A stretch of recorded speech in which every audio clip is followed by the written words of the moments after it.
Have you ever felt that the universe is trying to communicate with you, but you simply can't decipher the message? Imagine for a moment that every coincidence, every inexplicable feeling, every recurring dream is not random chance. According to Carl Jung, one of the most brilliant thinkers in modern psychology, these are attempts by the universe, or more accurately, your own unconscious, to guide you toward a more fulfilled and authentic life. But here's the truth that very few are willing to acknowledge. 99% of people ignore these signals daily. And it's not because they don't see them, but because they've forgotten how to interpret them. Think about this for a moment. How many times have you had a gut feeling that you decided to ignore, only to regret it later? How many times have you experienced an amazing synchronicity, like thinking about someone and immediately receiving their call, and dismissed it as mere coincidence? What Jung discovered through decades of research is that these experiences are not accidental.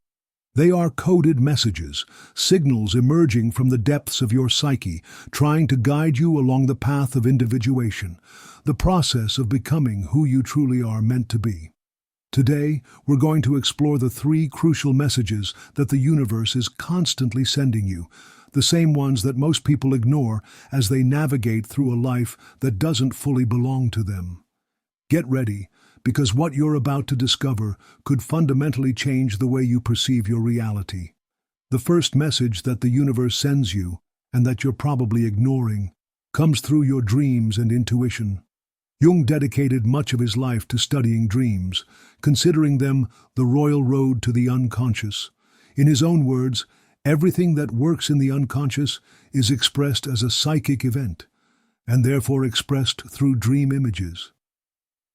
When was the last time you truly paid attention to your dreams? I don't mean simply vaguely remembering them upon waking, but really contemplating them, analyzing them, allowing them to speak. Jung believed that our dreams are attempts by the unconscious to communicate with the conscious mind, to transmit crucial information that we cannot process during our waking hours. Think about that recurring dream you've had for years. What is it trying to tell you? Or that nightmare that wakes you up drenched in sweat?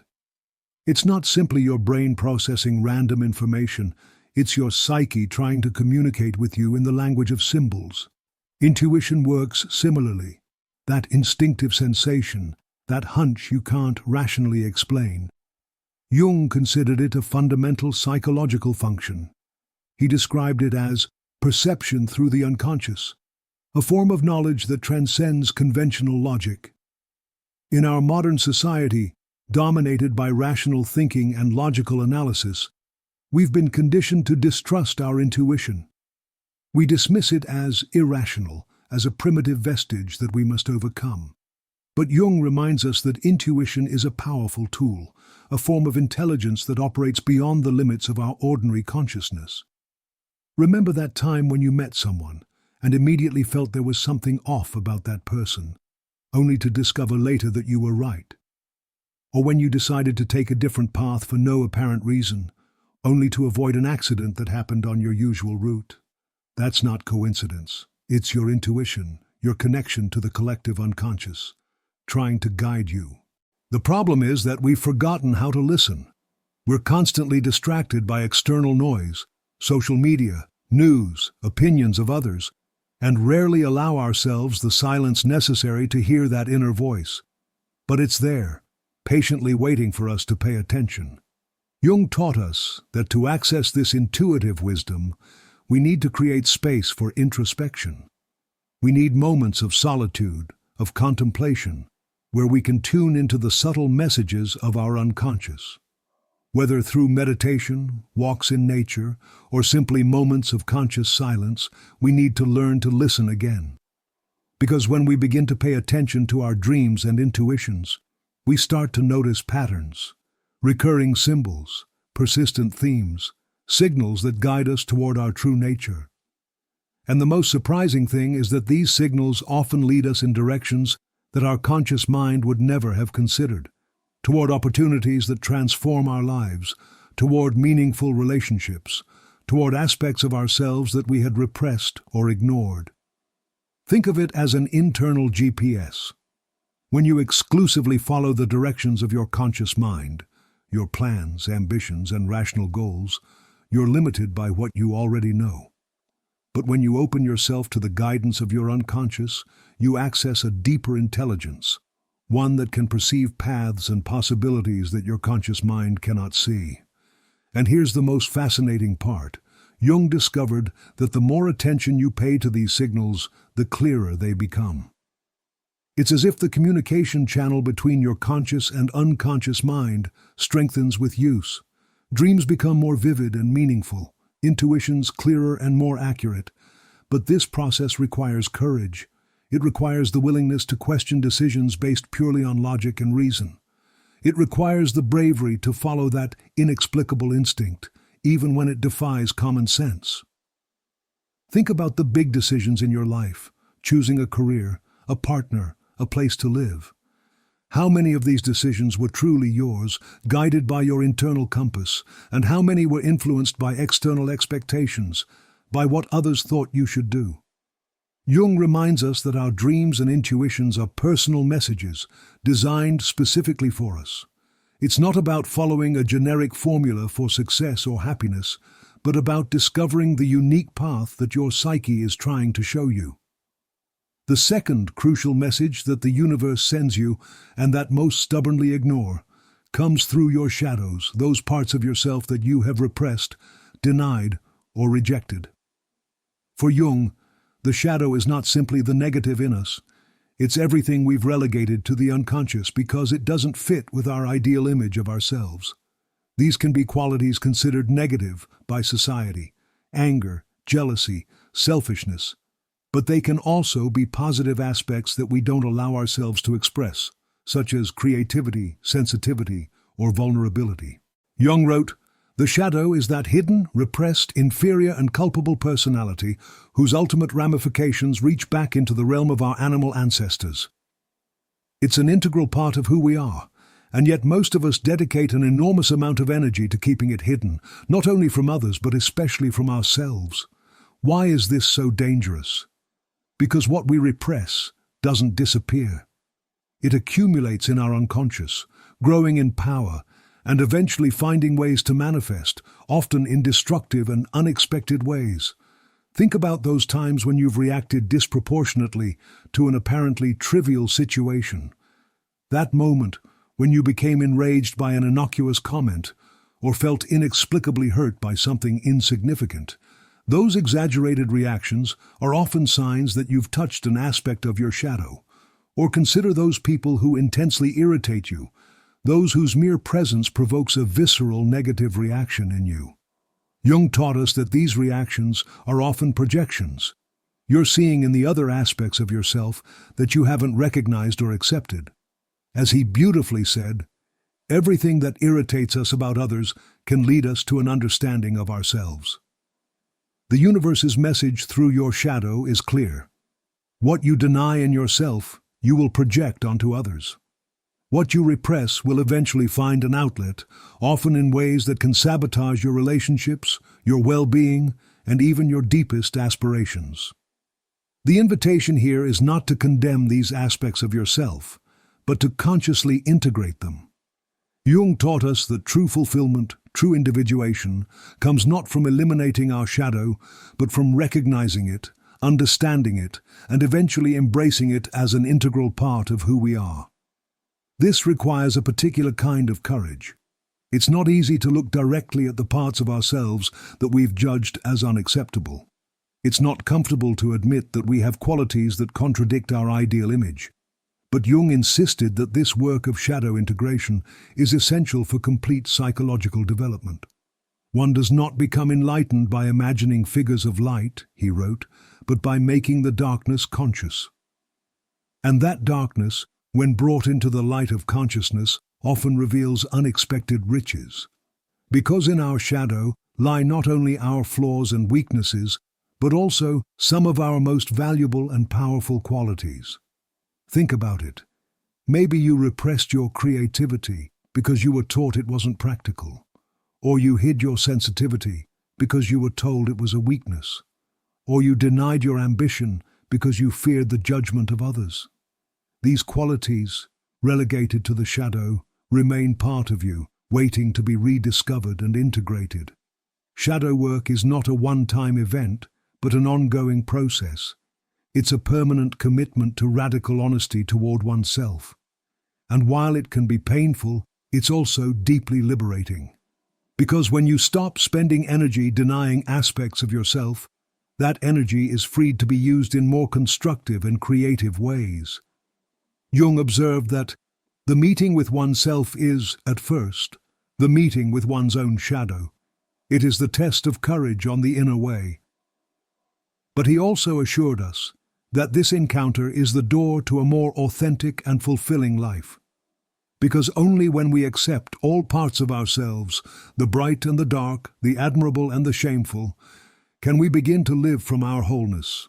The third crucial message that the universe sends you, and perhaps the most profound and transformative, manifests through synchronicities, those seemingly casual but meaningful moments that appear to defy rational explanation. Jung coined the term synchronicity to describe the temporally coincident occurrence of two or more causally unrelated events which have the same meaning. In other words, these are events that seem meaningfully connected, but cannot be explained by conventional logic of cause and effect. Think about when you're contemplating a major change in your life, and suddenly you encounter a person who offers exactly the information or connection you need. Or when a book falls from a shelf, opens to a specific page, and the message you read seems directed straight at you. Or when a song that has special meaning for you plays at the precise moment you're making a crucial decision. These are not simple accidents or coincidences. They are what Jung would call acts of creation in time, moments when our inner and outer worlds align in meaningful ways, revealing a deeper connection between psyche and matter. Jung wrote, "Synchronicity is no more baffling or mysterious than the discontinuities of physics." He considered these events as manifestations of a deeper organizing principle, something that transcended the division between mind and matter, between the psychic and the physical. What makes synchronicities so powerful is that they tend to occur at crucial moments of psychological transformation. They appear as signs on the path, confirmations that we are aligned with a deeper purpose, with what Jung would call our individuation process. But here's the challenge. In a world obsessed with causality, with rational explanations and empirical evidence, we've been conditioned to dismiss synchronicities as mere coincidences, as errors in perception or cognitive biases.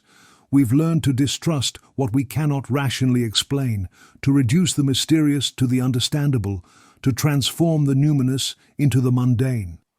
However, Jung invites us to consider a different perspective. He asks us to contemplate the possibility that these synchronicities are precisely that, meaningful.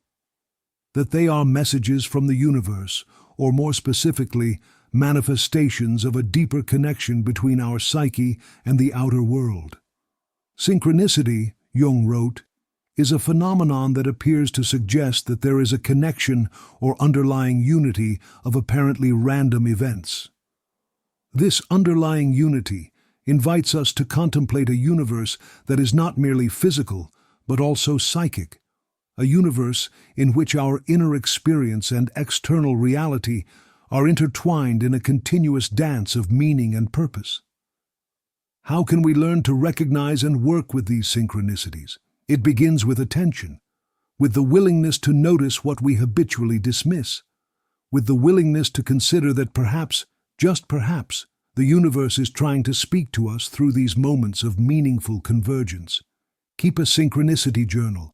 Note those moments that seem too significant to be mere chance.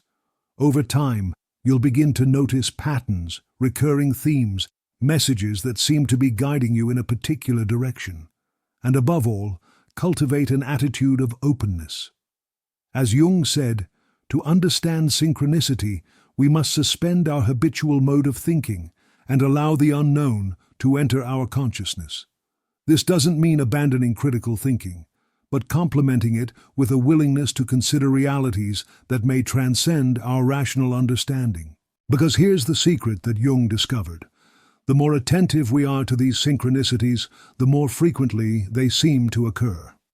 It's as if, by recognizing their existence, we open a channel of communication with the universe, inviting more of these meaningful moments into our lives. And these moments are not simply interesting curiosities, they are guides. They point us toward opportunities, alert us to dangers, confirm that we are on the right path, or suggest that we need to change direction. They are the universe whispering in our ear, if only we are willing to listen. Now let's connect these three messages, dreams and intuitions, shadows and synchronicities, and observe how they intertwine to form an integrated system of guidance and transformation. Jung developed the concept of the individuation process, that unique path that each of us must travel to become who we truly are. This process is neither linear nor predictable. It doesn't follow an established plan or a set of universal rules. It's as unique as you yourself, and it requires an ongoing dialogue with the depths of your psyche. Dreams and intuitions are the language through which your unconscious communicates with you, offering you glimpses of your true potential, of your deepest purpose. They show you aspects of yourself that you've forgotten or neglected, alert you to imbalances in your life, and sometimes even reveal future possibilities that your conscious mind cannot yet perceive. Shadows represent those parts of yourself that you've denied or repressed, that have been relegated to the unconscious, but continue to influence your life in subtle but powerful ways. Integrating your shadow is not simply an act of self-improvement. It's an essential step toward wholeness, toward complete acceptance of who you really are. And synchronicities are those magical moments when the veil between the inner and outer worlds seems to thin, revealing meaningful connections that defy our rational understanding. They are signs on your path, confirmations that you are aligned with a greater purpose, with the flow of life itself. Jung wrote, "The privilege of a lifetime is to become who you truly are." This is the core of his message, the essence of his legacy. He invites us to consider that our deepest purpose is not to conform to external expectations, not to pursue pre-established definitions of success or happiness, but to discover and express our true nature. And these three messages, through dreams and intuitions, shadows and synchronicities, are the tools that the universe offers us for this journey. They are internal compasses, treasure maps that guide us toward our most authentic self. But here's the tragedy. 99% of people ignore these messages. They live their lives on the surface, guided exclusively by the conscious mind, by social expectations, by conventional definitions of success and fulfillment. And in the process, they lose touch with their true essence, with that unique spark that only they can offer to the world. What about you? Are you ready to listen to these messages? Are you willing to embark on this journey of self-discovery, to dive into the depths of your psyche and emerge as a more complete and authentic version of yourself? Because here's Jung's promise. When you dare to listen to these messages, when you commit to this process of individuation, your life transforms. You not only become more self-aware, more integrated, more authentic, you also become more effective in the world, more capable of contributing in meaningful ways, more aligned with your unique purpose. As Jung said, "Who looks outside, dreams. Who looks inside, awakens." It's time to awaken. To pay attention to these messages that the universe constantly sends you, to commit to the journey toward your most authentic self. But make no mistake, this is not an easy path.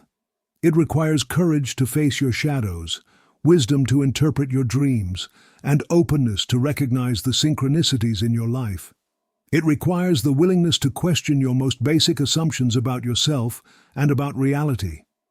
It requires the courage to let go of false and limiting identities to discover who you truly are. And yet, Jung assures us that it is the most rewarding journey we can undertake. Because in the end, as he himself wrote, the meaning of life is to find your gift. The purpose of life is to give it away. And that gift is not outside of you. It's not in external achievements or material possessions, but in the discovery and expression of your true nature. Remember that moment in your life when you felt you were exactly where you were meant to be, doing exactly what you were meant to do.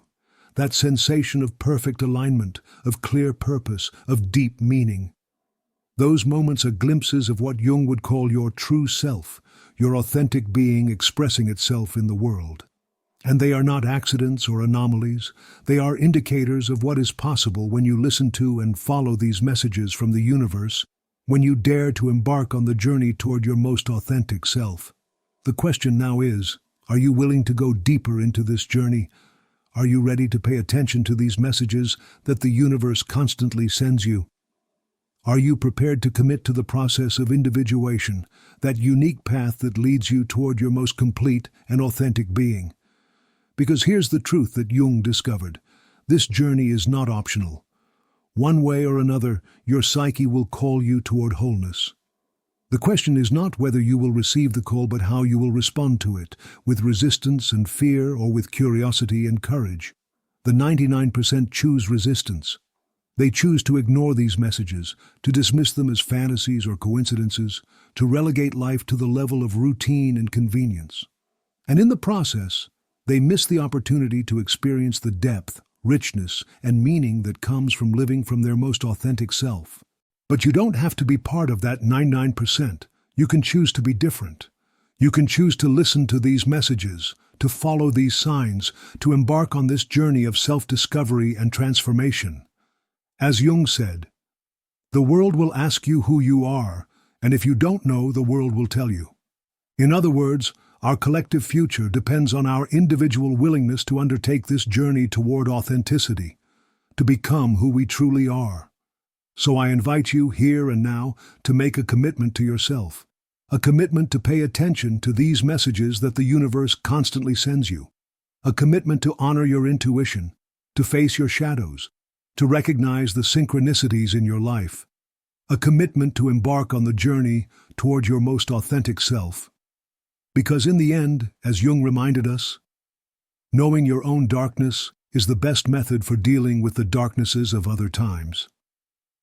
And that darkness, your darkness, is also where your greatest gifts and most profound wisdom reside. If this message has resonated with you, if you feel it's time to pay attention to those messages you've been ignoring, I invite you to share this video with someone who might also benefit from hearing it. Because perhaps, just perhaps, this video came to you at this specific moment for a reason. Maybe it's a synchronicity in itself, a message from the universe telling you it's time to awaken, to pay attention, to embark on this journey toward your most authentic self. And if you're ready to take the next step, leave me a comment sharing a significant synchronicity you've experienced recently. Or perhaps a recurring dream you've had but never fully understood. Or maybe an aspect of your shadow that you're beginning to recognize and accept. Because by sharing these experiences, you not only deepen your own process of self-discovery, but you also inspire others to embark on their own journey. And in that exchange, in that community of seekers, we find the support and wisdom we need for this path. Remember, you are not alone on this journey. Carl Jung dedicated his life to mapping this inner territory, to providing tools and concepts that help us navigate these deep waters. And there's a whole community of people like you, seekers who have decided to pay attention to these messages, who have chosen the path of authenticity and wholeness. So take the first step. Begin today. Pay attention to your dreams. Recognize your projections. Notice the synchronicities in your life. And above all, remember Jung's words. Your vision will become clear only when you look into your own heart. Who looks outside, dreams. Who looks inside, awakens. It's time to awaken. To listen to these messages that the universe constantly sends you. To embark on the journey toward your most authentic self. Because in the end, as Jung taught us, that is the deepest purpose of our existence. To become who we truly are. Thank you for being here, for listening, for daring to contemplate these profound ideas. If you enjoyed this content, make sure to like, subscribe to our channel, and turn on notifications so you don't miss our upcoming videos on depth psychology, personal development, and the journey toward authenticity. And remember, the universe is constantly speaking to you. The question is, are you listening?